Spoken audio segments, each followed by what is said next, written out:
Something to Protect, Part 1. In the gestalt of ahem, Japanese fiction, one finds this oft-repeated motif: power comes from having something to protect. I'm not just talking about superheroes that power up when a friend is threatened, the way it works in Western fiction. In the Japanese version it runs deeper than that. In the X saga it's explicitly stated that each of the good guys draw their power from having someone, one person, who they want to protect. Who? That question is part of X's plot. The most precious person isn't always who we think. But if that person is killed, or hurt in the wrong way, the protector loses their power, not so much from magical backlash, as from simple despair. This isn't something that happens once per week per good guy, the way it would work in a Western comic. It's equivalent to being killed off for real, taken off the game board. The way it works in Western superhero comics is that the good guy gets bitten by a radioactive spider, and then he needs something to do with his powers, to keep him busy, so he decides to fight crime. And then Western superheroes are always whining about how much time their superhero duties take up, and how they'd rather be ordinary mortals so they could go fishing or something. Similarly, in Western real life, unhappy people are told that they need a purpose in life, so they should pick out an altruistic cause that goes well with their personality, like picking out nice living room drapes, and this will brighten up their days by adding some color, like nice living room drapes. You should be careful not to pick something too expensive, though. In Western comics, the magic comes first, then the purpose: acquire amazing powers, decide to protect the innocent. In Japanese fiction, often, it works the other way around. Of course, I'm not saying all this to generalize from fictional evidence. But I want to convey a concept whose deceptively close Western analog is not what I mean. I have touched before on the idea that a rationalist must have something they value more than rationality. The art must have a purpose other than itself, or it collapses into infinite recursion. But do not mistake me, and think I am advocating that rationalists should pick out a nice altruistic cause, by way of having something to do, because rationality isn't all that important by itself. No. I am asking, where do rationalists come from? How do we acquire our powers? It is written in the 12 Virtues of Rationality.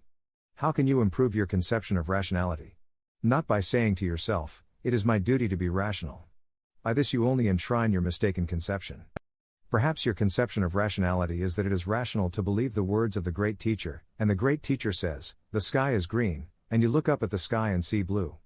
If you think, it may look like the sky is blue, but rationality is to believe the words of the great teacher, you lose a chance to discover your mistake. Historically speaking, the way humanity finally left the trap of authority and began paying attention to, the actual sky, was that beliefs based on experiment turned out to be much more useful than beliefs based on authority. Curiosity has been around since the dawn of humanity, but the problem is that spinning campfire tales works just as well for satisfying curiosity. Historically speaking, science won because it displayed greater raw strength in the form of technology, not because science sounded more reasonable. To this very day, magic and scripture still sound more reasonable to untrained ears than science. That is why there is continuous social tension between the belief systems. If science not only worked better than magic, but also sounded more intuitively reasonable, it would have won entirely by now.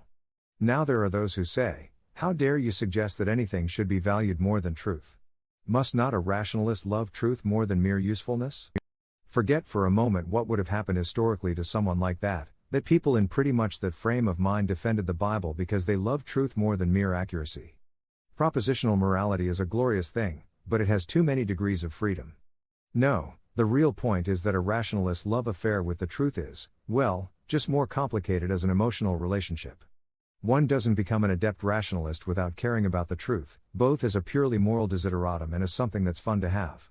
I doubt there are many master composers who hate music. But part of what I like about rationality is the discipline imposed by requiring beliefs to yield predictions, which ends up taking us much closer to the truth than if we sat in the living room obsessing about truth all day. I like the complexity of simultaneously having to love true-seeming ideas, and also being ready to drop them out the window at a moment's notice. I even like the glorious aesthetic purity of declaring that I value mere usefulness above aesthetics. That is almost a contradiction, but not quite, and that has an aesthetic quality as well, a delicious humor. And of course, no matter how much you profess your love of mere usefulness, you should never actually end up deliberately believing a useful false statement. So don't oversimplify the relationship between loving truth and loving usefulness. It's not one or the other. It's complicated, which is not necessarily a defect in the moral aesthetics of single events.